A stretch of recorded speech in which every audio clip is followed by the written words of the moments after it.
current through it. So first of all, there are two words that I've picked from that definition.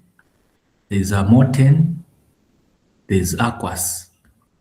So aqueous, we all know, mostly has to do with a substance that is dissolved in water. Aqua is water. So aqueous simply means in water or dissolved in water. So when that happens, that particular substance is in aqueous solution. When it is molten, it simply means it has not been dissolved in water, but it has been heated to a point where it becomes liquid or molten, or where ions can easily flow. Now,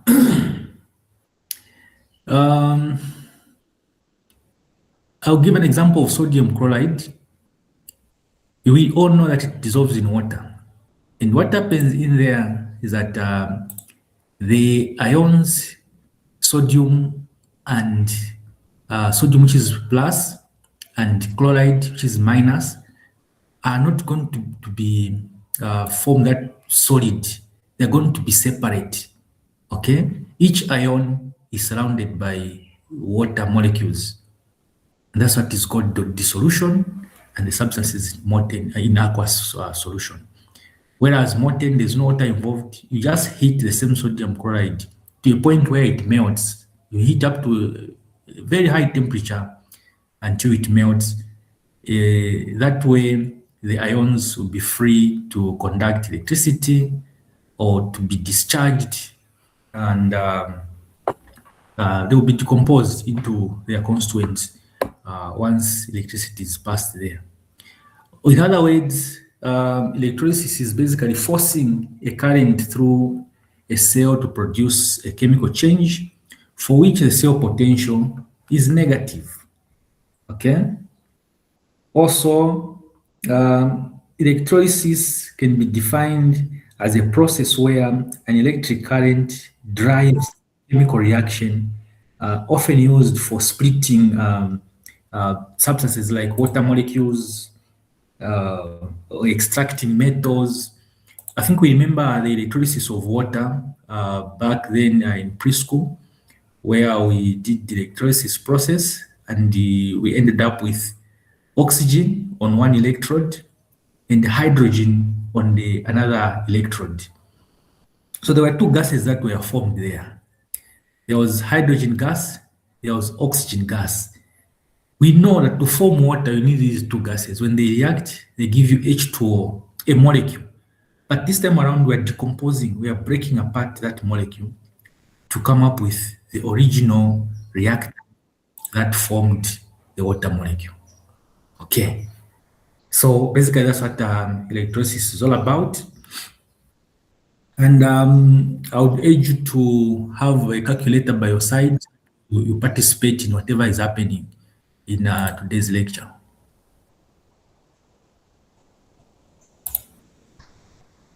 So there are a few terms that we are very familiar with, but I will not take it for granted that you know. We'll just run through them quickly. So we have electrolyte, a substance that conducts electricity when molten or dissolved in water. So those two terms that we've just been discussing, they come up with what is known as an electrolyte, because they are able to conduct electricity. Okay, so they do that because they contain mobile ions. So the mobile ions, they are very important, because when you dissolve, the sodium chloride will no longer be a sodium chloride, but it will be a sodium ion and chloride ion. So those two will be able to, they will become mobile and they'll be able to conduct electricity. Just like in a molten state, where you don't have water, but you heat a substance to its melting point. So for example, we have copper 2 sulfate solution, a blue solution, able to conduct electricity, and we have molten sodium chloride. So electrodes, excuse me, we all know these are conductors. through which electric current enters or leaves the electrolyte, the cell, to be specific. Cathode, we all know, this is a negative electrode which attracts cations. Okay? And this is where also reduction occurs. The anode, the positive electron, which attracts anions, and this is the place where oxidation occurs. So I must emphasize that if there's someone who has the ability to record, please do so and share this in your group. I can see that there are quite a number of people that need admission, but we've already reached 100. I'm trying to admit them, but it can't happen. So if you can share this with your friends in the group, it will be good. So on the cathode, the negative electrode, you see there, point number 2 is saying attracts cations. So this is where reduction occurs. So a positively charged ion goes to the cathode to receive electrons. And the addition of electrons is what is known as reduction. So the kind of ions that go there are positively charged. And that's the reason why positively charged ions are called cation ions. They are called cation ions. Cation ions, there are two words. There's cat, there's ion. So cation ion is a short form for cathodic ion. And now you know why we call it cations, not cations. Okay? Also, at the anode, this attracts anions, not anions. Like you want to pronounce onion, but then you think you're in the US, so you need to slang, and then you go like anions. These are not anions, these are anions. They simply means anodic ions. Now you know. Special listeners, my sincere condolences on your loss of the Mpezeni. But that doesn't mean I will spare you when you pronounce anions. Give you a 0. So cations, cathodic ions, because they are attracted at the cathode, and this is where reduction occurs. Anions, the anodic ions, and this is basically where oxidation occurs. So oxidation, they lose electrons when they get there, which goes through the wire, and they are accepted at the cathode. So we have said during electrolysis,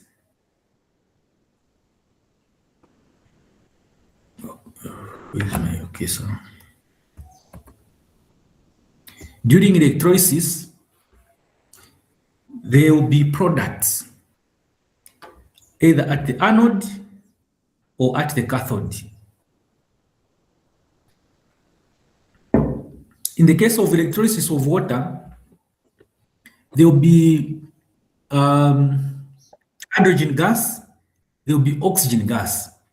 Now, what this simply means that with time, the products are going to be increasing in the amount. It could be mass, it could be volume. Mass, if you're dealing with a solid, for instance, sodium chloride, if you're collecting sodium at the cathode, then you're going to have sodium solid, a metal. If it's copper sulfate, you're going to have copper at the cathode and to be collected as a solid, copper. If you're electrolyzing water, you have gases. So instead of masses, you'll be talking about volumes. So take note of these two. I'll give an example, a worked out example, to show how the two can be calculated when you're obtaining those. Now, those amounts that are being collected, they are affected by several factors. And these are factors that we want to look at that affect the amounts liberated during electrolysis. So the amount of substance deposited or liberated during electrolysis depend on several factors. One of them is quantity of electricity passed. We have agreed here that electrolysis is the process that is used to decompose substances which will be collected at the electrode using electricity. So the amount of electricity that you are passing through that cell also determines how much of the product you're going to have. So the greater the quantity of electricity passed, the greater the amount of substance produced. So quantity of electricity is given by Q, which is equal to IT, where I or Q itself is the charge in coulombs, I is the current in amperes, and T is time in seconds. So you need to know these units because sometimes you might be given a question in minutes or in days. You still have to convert to seconds. And amperes will be given in milliamperes. Just remember to convert them to amperes, because that the multiplication of amperes and seconds, or ampere per second, is what constitutes coulomb. So the amount of electricity is charge in coulombs, which is given by multiplying the current passed multiplied by the amount of time that has passed. The second factor is the nature of electrolyte. So different amounts, different ions require different number of electrons for discharge. For example, if you look at silver ion, silver needs only 1 electron to become silver solid, whereas copper 2 plus requires 2 electrons to become copper. So copper ions requires more electrons than silver. So the two metals are of different nature. Okay? So the nature of the electrolyte will determine how much of the product is going to be produced. So what it simply means here that if you were to pass the same amount of electricity or electric current in different cells, one containing silver, the other one containing copper, what you have is different amounts, same current, same time, you collect different amounts because silver requires only the 1 electron, whereas copper requires 2 electrons to become copper solid. So the nature of the electrolyte also determines how much of the product is going to be obtained during that period of time. So another factor is concentration of ions. So more concentrated ions are more likely to be discharged. Okay? So meaning the higher the concentration, the higher the amount that is going to be discharged. So concentration also matters. The lower the concentration, the opposite happens. Okay? So even in the production of copper, you hear there's a stage called the concentration stage, because they want to use small amount of electricity within a short period of time. So in short, they want to use a small charge to produce huge masses, tons of copper during the electrolysis stage. So they have to concentrate the copper. So the higher the concentration, the higher the amount that is going to be obtained during electrolysis. Okay, then also position in electrochemical series. So less reactive metals are discharged more easily than highly reactive metals. For example, if you look at copper, copper is high up in the reactivity series compared to hydrogen, or rather it is lower.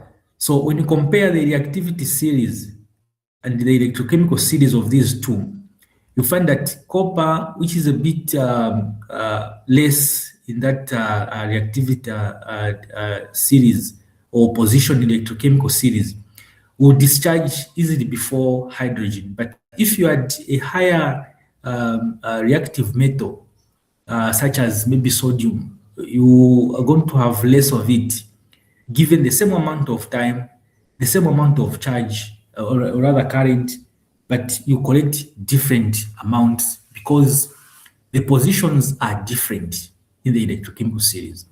So whenever you collect a certain amount, you might be required to explain why, given the same time, the same current, you had different amounts of two different metals collected.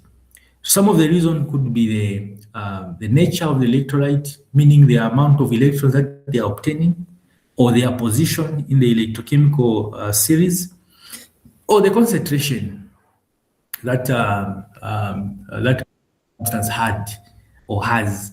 So all these factors are going to come at play. So we may keep one factor constant and observe the other factors. We may keep one or two factors constant and try to observe another factor to see how it is affecting the production of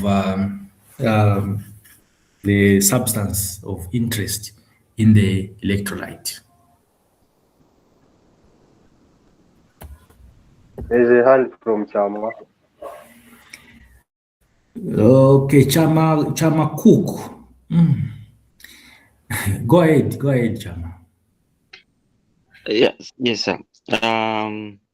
The factor number 4, position in the electrochemical series. Is there a reason for as why the less reactive metals they are discharged so easily than the more reactive metals? Okay. All right. Anyone wants to take it up? Anyone with an idea?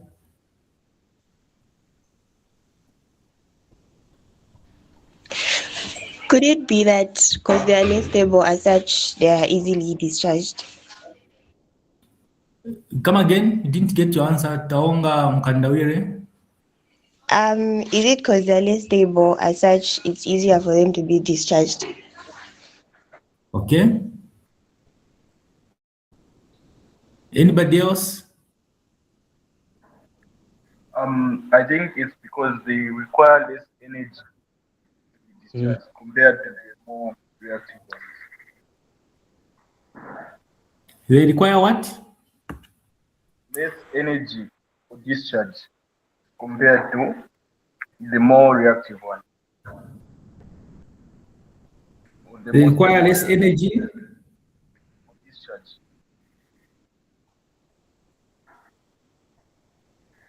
Yeah, your connection is not clear. I was saying that I think it's because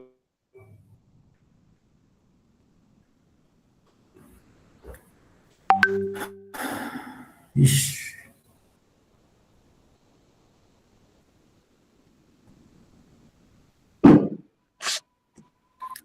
Okay. So basically, it has to do with the potential of. You remember the reduction potentials? Each element had a reduction potential.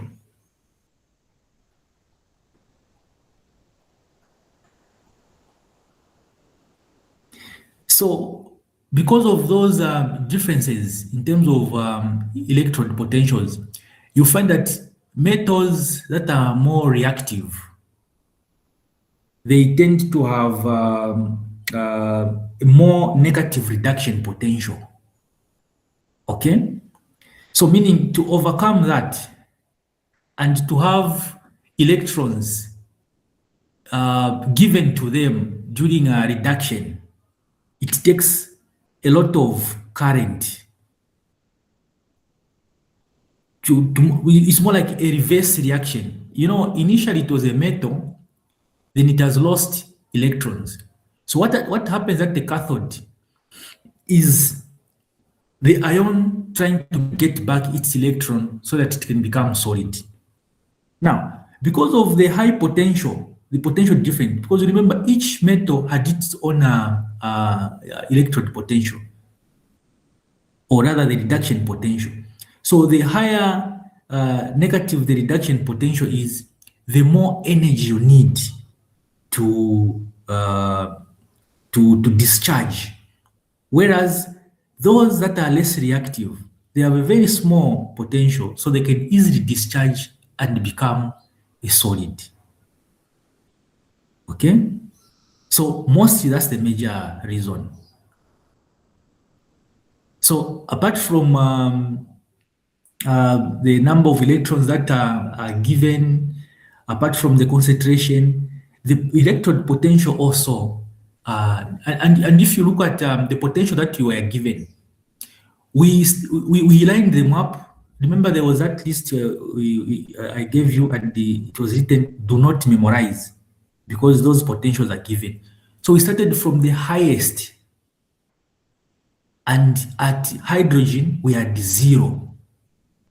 Then the numbers started becoming negative and reducing further and further. So if you go and interrogate that list, you will discover, and I shared those notes, you will discover that that potential list with those figures reducing, they had something to do with the reactivity of metals themselves. Okay? So the higher the potential, the more difficult it is to discharge and obtain a solid from there. Is that clear?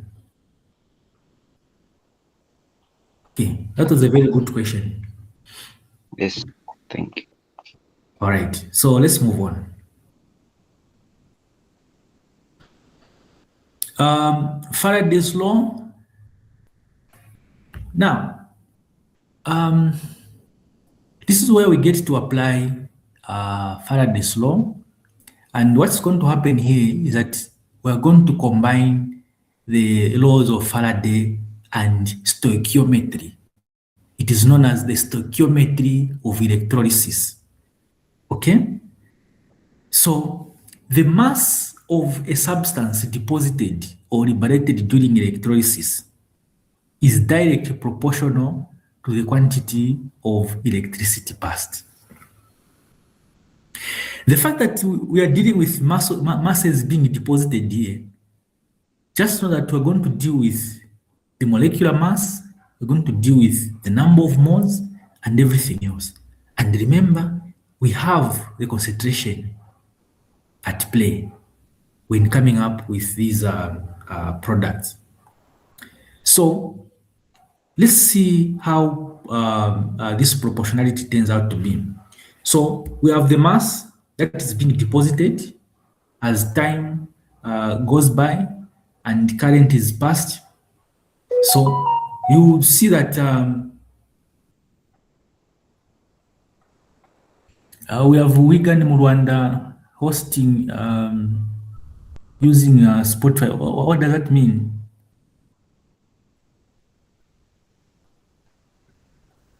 Wigan Rwanda, are you here?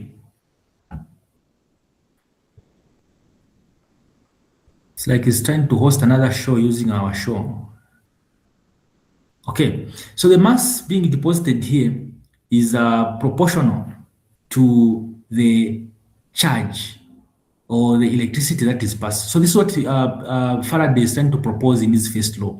The mass of substance deposited or liberated during electrolysis is directly proportional to the quantity of electricity passed. So M is directly proportional to Q, and therefore mass is equal to ZQ. So the mass and the charge, they are equated by the factor Z, a constant. So where M is equal to mass deposited Z is the electrochemical equivalent, and Q is the quantity of electricity. So what this entails is that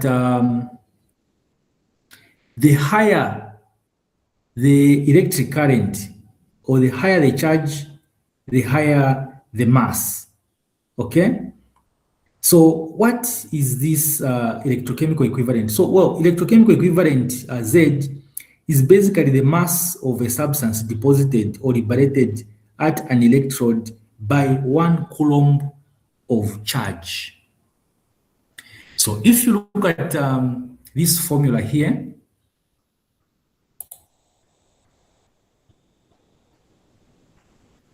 M is equal to ZQ. This electrochemical equivalent, we are saying this is basically the mass of a substance deposited or liberated at an electrochemical electrode by 1 coulomb of charge. We have Q in coulombs. This Z is the amount of the constant, and then we have mass here. So mass per coulomb, this is in coulombs. So coulombs and coulombs will cancel out, and what remains there is the units of mass, could be in kg or in grams. So this is how you find the mass that has been deposited. Now, the Z value depends on the substance. So each substance, due to different factors, each substance has its own constant value, the Z value. So you find that if you compare silver and copper, the Z for silver is different from that of copper, because the two have the different potentials, and the two, that is the half cell potential, and also the two are operating, they are obtaining different number of electrons. Silver is getting 1, copper is getting 2 electrons to become solid, and the two have different potentials. So the Z value is going to differ from one substance to the other. But the units here is kg per coulomb. This is coulomb. So the coulomb and the per coulomb from the Z are going to cancel out. What remains is kg, and this is the unit for the mass. Okay. Then the second law states that when the same quantity of electricity passes through different electrolyte, the masses of substance deposited are proportional to their chemical equivalent. So there you have it. That's where you see that actually the chemical equivalent, or the electrochemical equivalent, Z, is actually different from one element to the other. That's why it's saying when the same quantity of electricity, meaning if the Q value is the same, okay? If you pass the same amount of electricity in different substances, the masses of substances deposited are proportional to their chemical equivalent masses, meaning the mass deposited is going to depend on the Z if the Q are the same, because these two substances are different. So the Faraday constant is the quantity of electric current carried by 1 mole of electrons. So F is equal to 96,500 coulombs per mole, which simply means 1 mole of electrons carries 96,500 coulombs of charge. So what we are seeing here, let me just take you back a bit. You've seen silver here, 1 electron, copper, 2 electrons. These that you're seeing as 1 electron, they're actually 1 mole of electrons, 2 moles of electrons. And what is obtained here is 1 mole of copper, here 1 mole of silver. So what these two half reactions simply means that 1 mole of electrons is needed to produce 1 mole of silver, On the other hand, 2 moles of electrons are needed to produce 1 mole of copper. So take note of this very well, because it will be needed at some point during the calculations. 2 moles are needed to produce 1 mole of copper. Here it is 1 to 1. Here it is 2 to 1. That's the ratio. That's what it requires to obtain 1 mole of copper. The question is,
Ima, kasipika kanamuli.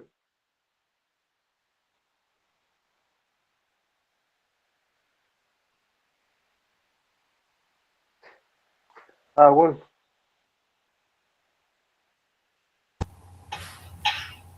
You guys, is the class still on?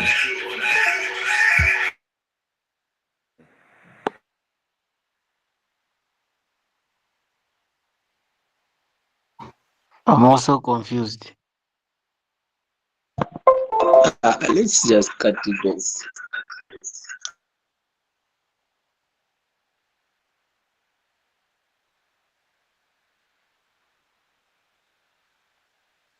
What is happening, guys? Tana Jakapantambo. Is that your father?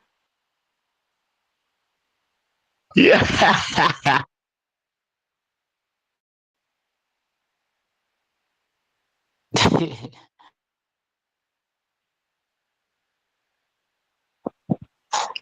Maybe I see that.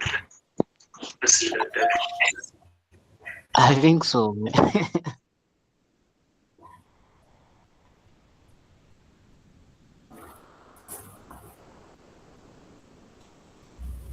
Your sisters at work, you guys.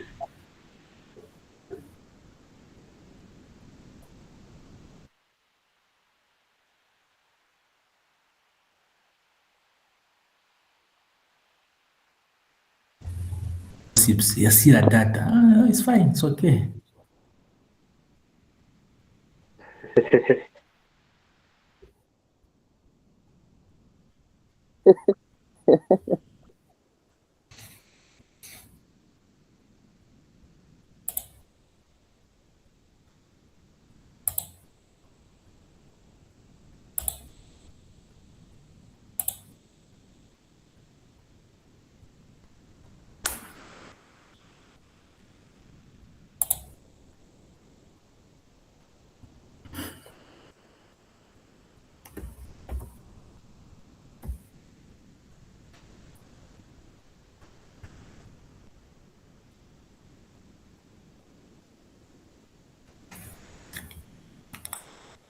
Oh, let me see. The network is quite bad. Are you able to see the screen? Yes, sir, but the question on the first row. Just hold on. I'm trying to, because I can also see the screen, but I can't see everyone. Let me just try to adjust my screen.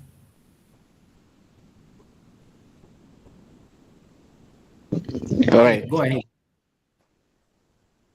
I can ask you. Yeah, go ahead. But before you ask, are you able to see the screen? Yes, yes. Yes, yes, yes. Now I can see it from here. Okay, go ahead. Yes, we can see it. So my question is, what happens to the mass of a metal deposited at the cathode if we actually double the current passed through the electrolytic cell, keeping all the other factors constant? So the deposition rate will increase. The rate at which it is deposited will increase. Okay. All right. And if you keep increasing the concentration, meaning more and more mass will be obtained. You need to know that the electricity, the process might will come to an end at some point if in the electrolyte the amount that is being deposited at the cathode is no longer there. Let's say the copper ions, if they have been depleted, then you're simply wasting your electricity. Nothing will be deposited. So you need you can increase the current. It will increase the rate of deposition, but then once it is depleted, you can't move further. Okay, so let's move on. I think we are behind time.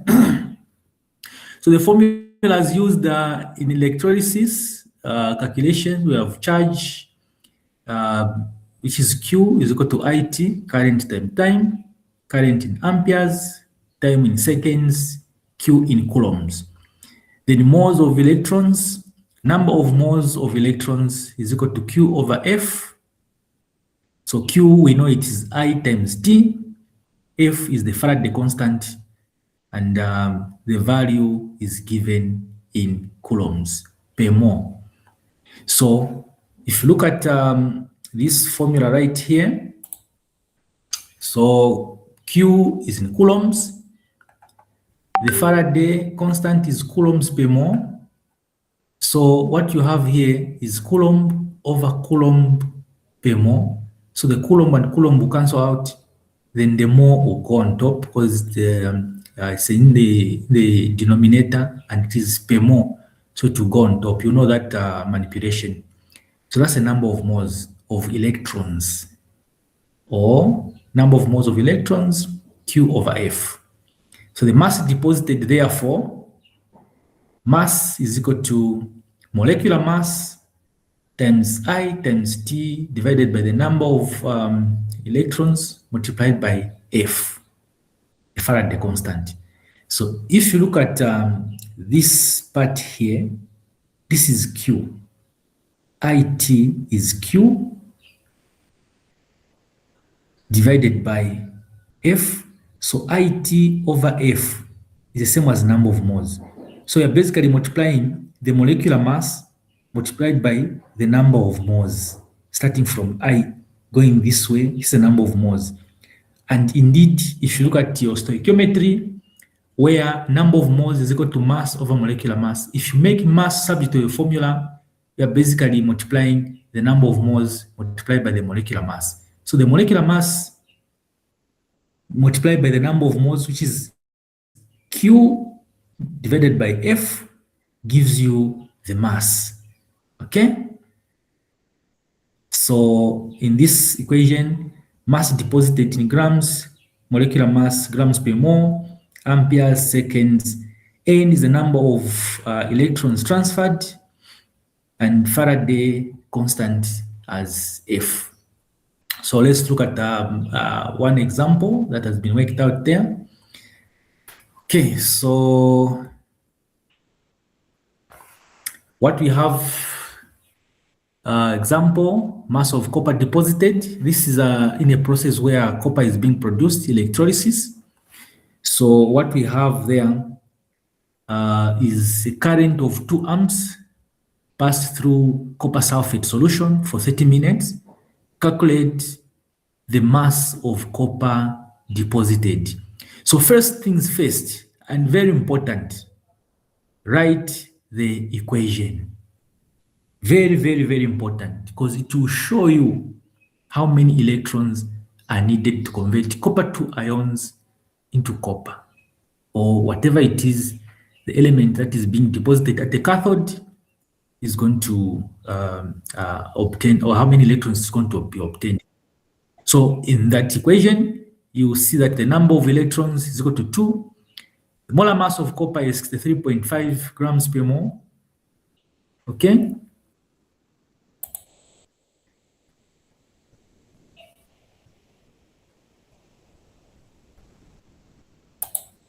And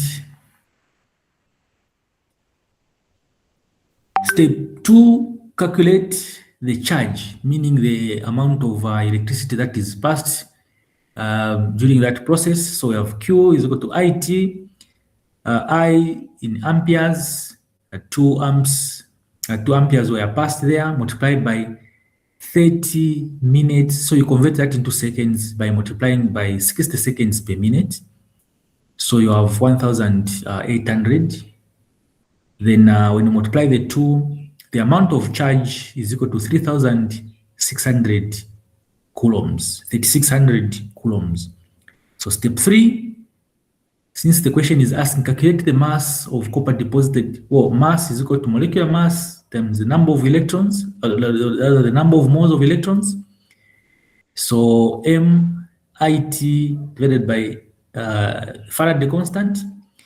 So the molecular mass of copper is 63.5, and when you multiply the IT, we've already done it there, 3,600, and when you fill in the figures, you'll be able to have that. So those of you with calculators, can you finish it up? What are you getting?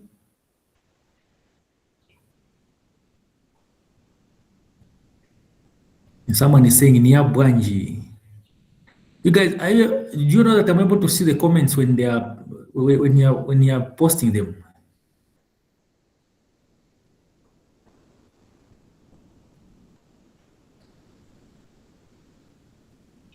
Those with calculators, what are you finding? 1.18. Come again? I'm not sure if it's the correct one, but I'm finding 1.18, sir. To 2 decimal places. It's 1.184455959. All right, that's the correct answer. 1.18. It's not 1.18. 1.18 grams.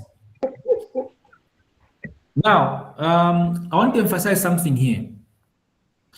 Units are very, very important. Extremely important. If you don't show your units during calculations, you might fail to get grams.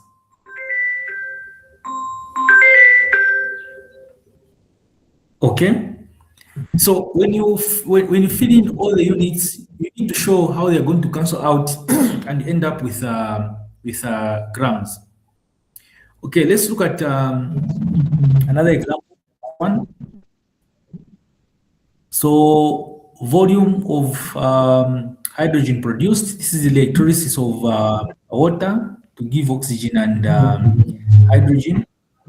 So a current of 5 amps flows for 1,930 seconds through acidified water. Calculate the volume of hydrogen gas produced at room temperature. So the condition here is given, room temperature. So you know what it means. You know the standard volume of 1 mole of gas at RTP. So step 1, write the cathodic equation. And this is very important because if you don't write this equation, might need hydrogen, so it only needs one electron. But remember, you're producing one diatomic. Now, can they ask if you can mute benefits? Benefits, can you kindly mute? Let me see if I can do it from here. Okay. So, because it's hydrogen, you might think hydrogen plus, maybe it just needs one electron. But like I was saying, we are producing one diatomic molecule. So you actually need two electrons. That's why I'm emphasizing you to be writing the full half equation to show how many electrons. This can mess up everything that you have worked for here. Okay? So 2 moles of electrons produce 1 mole of hydrogen gas. Remember this ratio, 2 to 1. So step 2, QIT, it gives you 9,650 coulombs. Step 3, calculate the moles of electrons. So the moles of electrons is Q over F.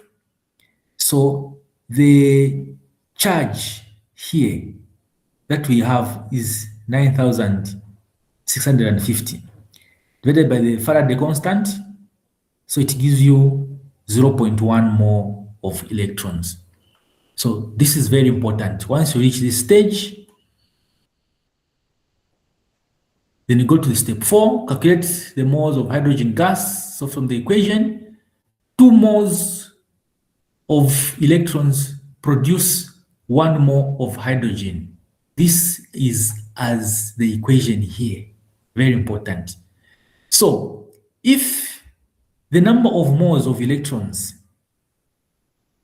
gives you this, what would the number of moles of hydrogen gas produced, a diatomic molecule? So definitely it will be half of that, because 2 moles produce 2 moles of electrons produce 1 mole of hydrogen diatomic gas in the equation. So the moles of hydrogen, therefore, will be 0.1 divided by 2, which gives you 0.05 moles. Then you go back to the conditions at room temperature and pressure, RTP. So 1 mole of gas occupies 24 cubic decimeters. So the volume, therefore, is equal to the number of moles multiplied by 24, which gives you 1.2 cubic decimeters. So this is your final answer, 1.2 cubic decimeters. Okay. So we're having another class at 11. You're having another class at 11? Yes, sir. Okay, let me conclude in 2 minutes. So there's a stoichiomic relationship in electrolysis, and we need to take note of these calculations. So electrolysis calculations involve more relationships between electrons, ions, products formed. So the product formed can be in mass, in kg, or if you're producing a gas, you can have in cubic decimeters or the units of volume. So the example, you can have another example of this half reaction where aluminium needs 3 electrons to form 1 mole of aluminium. So 3 moles of electrons giving 1 mole of electrons, and that's the interpretation here. So which simply means that 3 moles of electrons produce 1 mole of aluminium. So you need this amount of coulombs to produce 1 mole of aluminium, because you multiply 3 times this Faraday constant to give you that much, just to produce 1 aluminium. That's why metals have different prices, because the cost of production, in others you need these coulombs, in copper you only need to multiply this by 2, silver you need to multiply this by 1. So the cost of production is different, not necessarily this determining the whole price, but there are also other factors such as the extraction process itself, the concentration and everything else. So this is the relationship. So masses in grams of substance oxidized, reduced, there is a relationship in the amount of substance oxidized, which is reduced. There's a relationship with the balanced half reaction and the amount of electrons transferred, which has a relationship with the Faraday constant, okay, in coulombs per mole, which has a relationship with the charge in coulombs, which has a relationship with time and the current that is being passed. So we're moving from the masses or the stoichiometry and involving electrolysis. So there is a bridge between electrolysis and stoichiometry. That's why this is called the stoichiometry of electrolysis. And these processes that you've seen here, especially where we are producing copper, okay? So I'm sure you've heard of terms like copper cathodes. This is where such terms come from, because what they do, basically, they just put a small cathode, then dip it into an electrolyte, and the masses begin to accumulate and forming copper. So we'll see you next time. Have a good day.